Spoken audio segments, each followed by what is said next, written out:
Let's call in my colleague, the host of Hardball, Chris Matthews, who watched alongside with the rest of us. Chris, good evening. Good evening, Keith. If you tuned in, maybe grudgingly to this thing, you were told this was the Obama speech, the Obama infomercial purchase, the Obama show. Would you have been surprised? Would you have been sucked in? How did it work? Well, I thought it was Hollywood. It was romance. It was realism. The technical quality of it, the production values were perfect. The way they timed going to live, the biographical material, but most important, the connection with the average person and the economic turmoil we face right now, I thought was fabulous. Of course, there we see the setting, which is very much like an Oval Office setting, showing that he's comfortable, and we should be comfortable and will be with him in such a setting. I thought everything was just right. I thought the most important part of it, I thought, was the biographical, showing him talking about his mom and talking about him taking his chance in history and not wanting to miss it, having seen his mother die at a young age. And it was very human. I think you'd have to be a tough customer not to be touched by it. Did that, you mentioned what that setting looks like, that almost White House, almost a faux White House. Did that work? Was it too risky? Is he going to get pummeled for that? Because the whole McCain argument against this was, oh, he's already giving a presidential address. Clearly this was not a presidential address, and yet the format made it look a little bit kind of like reminiscent of the White House. Well, just let me say what I said earlier on my program. Ask the McCain people if they'd like 8:30. Yes. I think for all the sour apples we're getting from them, they wish they had the second half hour this hour, not you. And so don't kid yourself. This is valuable material. This is real estate of the highest order. And their location is here we are in prime time, the Wednesday before the election, one of the most busiest hours on television and most watched. And I tell you, again, I go back to the production values. I think it's very hard to turn away from a well-produced television program.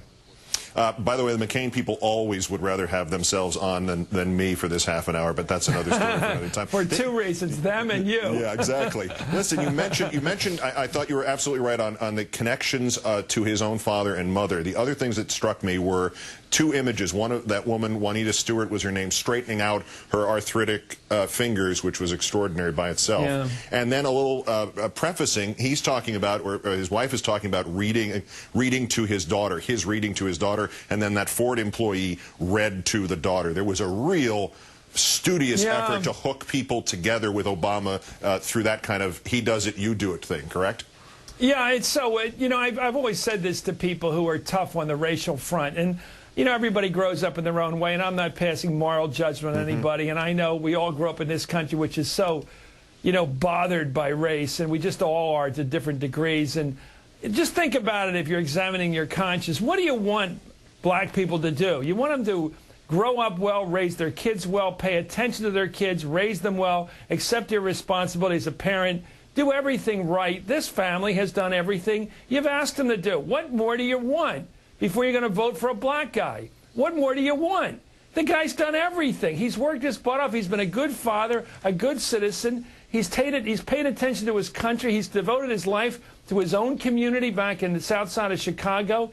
He's taught people how to be, how to behave. He's done everything right. Give the guy a break and at least think about voting for him. I mean, everybody has to make up their own minds about a lot of issues in this campaign, but if anybody votes against him because of his behavior or his family life, they're not being fair here. I think he exemplifies this country, and not just in his community, all of us. And I'll have to tell you something where I thought it was very important tonight. I'll say I said this before, and I don't know if they were paying attention to me, probably not, but I think it's very important to understand the way the average guy in this country thinks, white or black or whatever. The average guy takes tremendous pride, and that's the vote that's really up for grabs here, the white guy, if you will, takes tremendous pride in being a provider to his family.